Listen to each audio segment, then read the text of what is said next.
Angelica. Ako naman si Janelle. At kami ang tagapag-ulat ng ika-6 na kabanata. Bago natin talakayin ang buod ng kabanatang ito, ang kabanata pa lang ito ay pinamagataan si Basilio. Ngunit bago natin talakayin ang buod nito, atin munang kilalanin ang mga tauhan na ating masisalamuha. Unang tauhan. So, mula pa lamang sa pamagat ng kabanatang ito, malalaman na natin na ang buong kabanatang ito ay patungkol lamang kay Basilio. Kung naalala niyo sa Noli Me Tangere, si Basilio ay anak ni Sisa na siya ring kapatid ni Crispin. So, ang buong kabanatang ito ay tungkol sa hirap na dinanas ni Basilio sa kanyang buhay. Pangalawa ay si Kapitan Tiago. Dahil sa kalungkutan niya na pumasok na si Maria Clara sa monasteryo, ay naisipan na lang niyang tanggapin dahil naawa din siya kay Basilio, kaya siya ang nagpapaaral kay Basilio sa paaralan upang makapagkuha ng kursong medisina. Ito naman si Tia Isabel. Ito ang asawa ni Kapitan Tiago. Si Tia, ay joke. Pinsan ni ay dito. Pinsan. Ito ay ang pinsan ni Kapitan Tiago. Patay na ang asawa niya, ha? Si Pia Alba. Si Pia Alba, yung nanay ni ano? Patay na. Matagal na yun, hindi mo alam.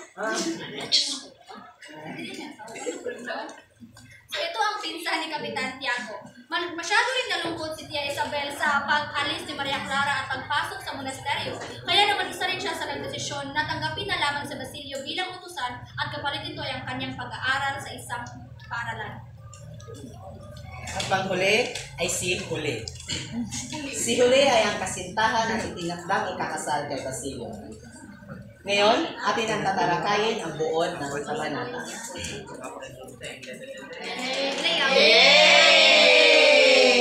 May ganun.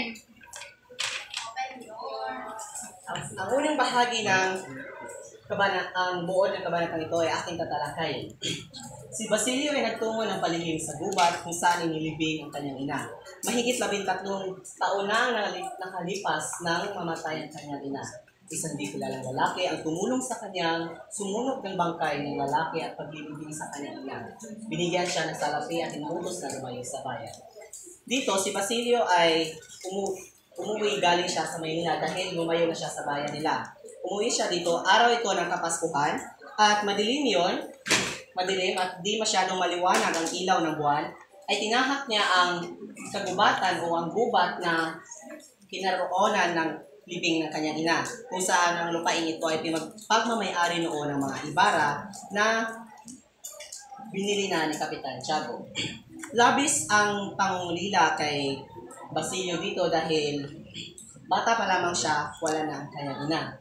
At dahil dyan, may isang lalaking lumapit sa kanya at nagpatulong upang ilibing ang isang bangkay na lalaki at tinulungan din siya ilibing ang kanyang ina.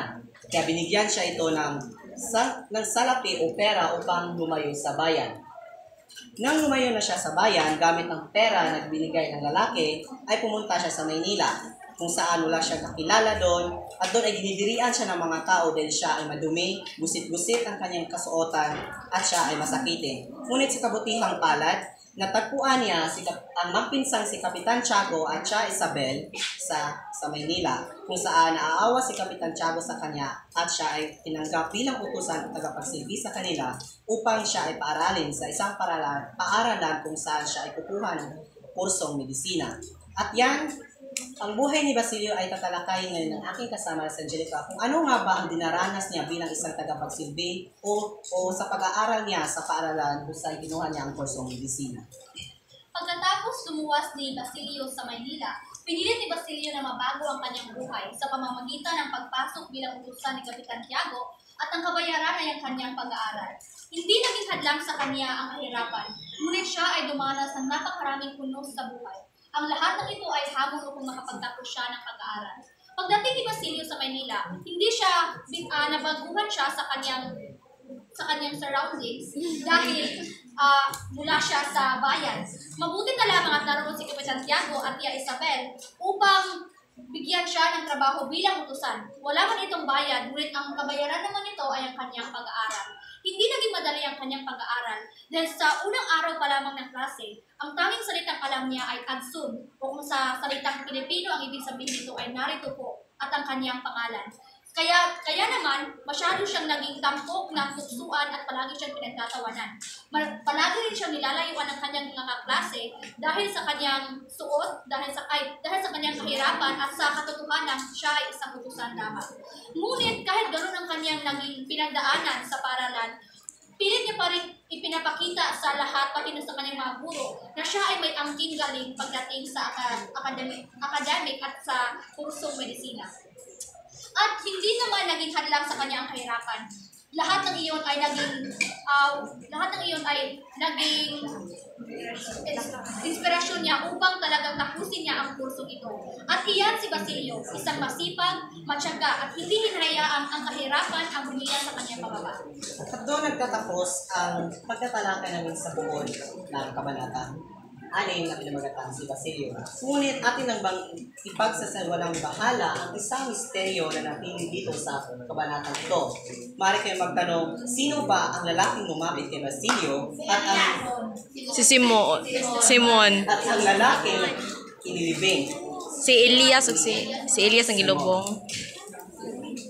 At iyan ay ating malalaman sa mga sumusunod na kabanata.